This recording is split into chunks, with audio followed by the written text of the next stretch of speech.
नमस्कार, मी सोनल. स्वागत आहे तुमचे माझ्या चॅनलमध्ये. आपल्या भारतीय संस्कृतीत दिवाळीचा दुसरा दिवस म्हणजे अश्विन कृष्ण त्रयोदशी म्हणजेच धनत्रयोदशी. धनत्रयोदशीला धन्वंतरी जयंती साजरी करतात. धन्वंतरी सागर मंथनवेळी अमृत घेऊन आले होते, अशी आख्यायिका आहे. धन्वंतरी यांना विष्णूचा अवतार व आयुर्वेदाचे आराध्य दैवत मानले जाते. इंद्र जेव्हा असुरांना घेऊन सागर मंथन करत होते, तेव्हा 14 रत्न निघाले. त्यापैकी एक म्हणजे विष्णू अवतार देव धन्वंतरी होय. धन्वंतरी अमृत घेऊन आले होते. धन्वंतरी हा वैद्यराज असून त्यांच्या हातातील कमंडलू हा अमृताने भरलेला असतो, अशी कल्पना आहे. भागवत पुराण या ग्रंथामध्ये विष्णू अवतारापैकी एक अवतार मानला गेला आहे. यांच्या कृपेने वेगवेगळ्या औषधी देवांना मिळाल्या, त्यामुळे यांना देवांचा वैद्य म्हणून ओळखले जाते. शल्यतंत्रामधील सर्व ज्ञात आहे असे धन्वंतरी. एका हातात अमृत तर एका हातात आयुर्वेद. अमृताने अमरत्व मिळाले, पण आयुर्वेदाने निरोगी जीवन मिळाले, असाच संदेश भगवान धन्वंतरी यांच्या जन्मापासून मिळाला आहे. धनत्रयोदशी दिवस हा स्वास्थ्य व कष्टाने मिळालेल्या संपत्तीवर कृतज्ञता व्यक्त करण्याचा दिवस. या दिवशी आपण लक्ष्मीची म्हणजे पैशाचीही धनधान्याचीही पूजा करतो. परंतु त्याचसोबत आरोग्यम धनसंपदा, जिथे आरोग्य आहे तिथेच धनसंपदा आहे.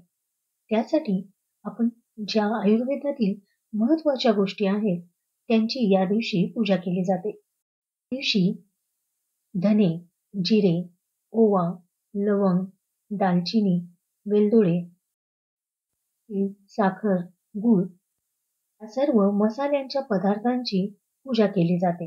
वाटीमध्ये किंवा छोट्या हंडीमध्ये रास करून त्याची पूजा केली जाते. सगळ्यात महत्वाचं, आयुर्वेदामध्ये या सगळ्या औषधी म्हणून वापर केला जातो आणि या आपल्या स्वयंपाकघरात कायमच असतात. धन्वंतरी धनतेरसच्या दिवशी यांची पूजा केल्याने असं म्हटलं जातं, धनतेरसच्या दिवशी या पदार्थांचा प्रसाद म्हणून सेवन केले जाते. यांची पूजा केल्यामुळे वर्षभर आपल्या घरामध्ये या सर्व वस्तू आपल्या घरात राहतात, म्हणजे वर्षभर या घरात पुरतात. आणि या वस्तू जर घरात असतील तर आपलं आरोग्य हे उत्तम राहतं. लहानपणापासून आमच्या घरामध्ये या सर्व धान्यांची, या सर्व मसाल्यांची पूजा केली जाते आणि नैवेद्यासाठीही हाच प्रसाद असतो. त्यानंतर सगळ्यांना अशा पद्धतीने 1 ते 1.5 चमचा येईल असे सर्व साहित्य असलेले सर्व पदार्थ एकत्र करून ते तिखट लागू नये म्हणून सोबत एखादा पेढा दिला जातो आणि हा एका घासात खाल्ला जातो. धनतेरसच्या दिवशी आपण ज्या पदार्थांची, वस्तूंची पूजा केली आणि ते आपण सेवन करायचं आहे, हा प्रसाद आहे. यामुळे वर्षभर आपल्याला आयुर्वेदिक अमृत मिळाल्यासारखे आहे. खाताना थोडेसे तिखट लागते, परंतु हा प्रसाद वर्षभर आपल्या वेगवेगळ्या व्याधींवर प्रतिकार करण्याची शक्ती देते, म्हणजे रोगप्रतिकारक शक्ती वाढवते. दिवाळीमध्ये आपण भरपूर दिवाळीचे वेगवेगळे पदार्थ खाणार आहोत, तेव्हा पदार्थ खाण्याच्या आधीच आपल्या पोटाचा कोटा साफ करण्याचं काम हे सर्व आयुर्वेदिक असे पदार्थ करतात. धने, जिरे चवीला तुरट, तिखट वाटत जरी असले तरीही ते शरीरामध्ये जाऊन आर्द्रता निर्माण करतात. वात, पित्त, आपले किडनी स्टोन स्वच्छ करण्याचं काम धने करते. सर्व पदार्थ आपली पचनक्रिया वाढवते. वा गूळ, दालचिनी हे पोट साफ करण्याचं काम करतात. वजन वाढू देत नाही, पोट स्वच्छ ठेवते, स्वतः सर्व बाहेर काढते, उष्णता बाहेर काढते. यामुळे धनतेरसच्या दिवशी हा प्रसाद अवश्य खाल्ला पाहिजे. तर दिवाळीच्या धनतेरसच्या दिवशी हा पदार्थ लहानपणापासून आम्हाला खाण्याची सवय लावलेली आहे.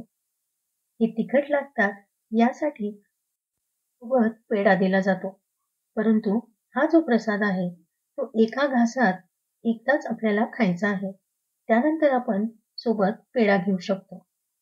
यामुळे आपले आरोग्य एकदम चांगले राहते. धनतेरसच्या दिवशी धनाची पूजा, सोन्या नाण्यांची पूजा सोबत सगळ्यात महत्त्वाचं आरोग्याची पूजा. आपलं आरोग्यच नीट असेल तर आपण ते धन कमवू शकतो. त्यासाठी धनतेरसच्या दिवशी धन्वंतरीची पूजा आणि या प्रसादाची पूजा जरूर केली पाहिजे आणि हा प्रसाद जरूर खाल्ला पाहिजे. तुमच्याही जीवनात अपार संपत्ती, सुख समृद्धी, आनंद येवो हीच श्रीचरणी प्रार्थना. माहिती तुम्हाला आवडली असल्यास व्हिडिओला लाईक करा, शेअर करा आणि चॅनलला सबस्क्राईब करा. भेटूया अशाच पुढच्या व्हिडिओसोबत. धन्यवाद.